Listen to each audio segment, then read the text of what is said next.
بسم اللہ الرحمن الرحیم۔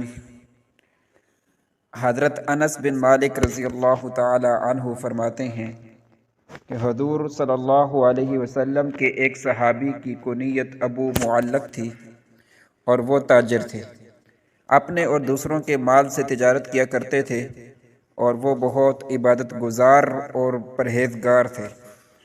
ایک مرتبہ وہ سفر میں گئے، انہیں راستے میں ایک ہتھیاروں سے مسلح ڈاکو ملا۔ اس نے کہا اپنا سارا سامان یہاں رکھ دو، میں تمہیں قتل کر دوں گا۔ اس صحابی نے کہا تمہیں مال لینا ہے وہ لے لو۔ ڈاکو نے کہا کہ نہیں، میں تمہارا خون بہانا چاہتا ہوں۔ اس صحابی نے کہا مجھے ذرا مہلت دو کہ میں نماز پڑھ لوں۔ اس نے کہا جتنی پڑھنی ہے پڑھ لو۔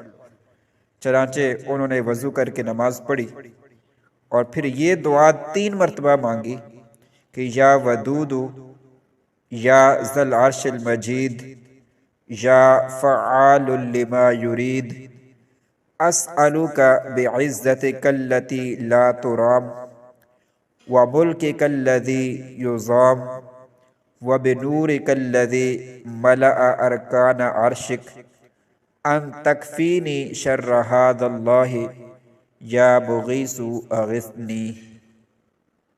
تو اچانک ایک گھوڑے سوار نمودار ہوا کہ جس کے ہاتھ میں ایک نیزہ تھا، جسے اٹھا کر وہ اپنے گھوڑے کے کانوں کے درمیان بلند کیے ہوئے تھا۔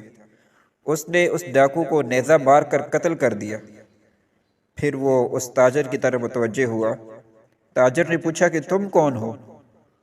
اللہ نے تمہارے ذریعے سے میری مدد فرمائی۔ تو اس نے کہا کہ میں چوتھے آسمان کا فرشتہ ہوں۔ جب آپ نے پہلی دفعہ دعا کی تو میں نے آسمان کے دروازوں کی کھڑکھڑاہٹ سنی۔ جب آپ نے دوبارہ دعا کی میں نے آسمان والوں کی چیخ و پکار سنی۔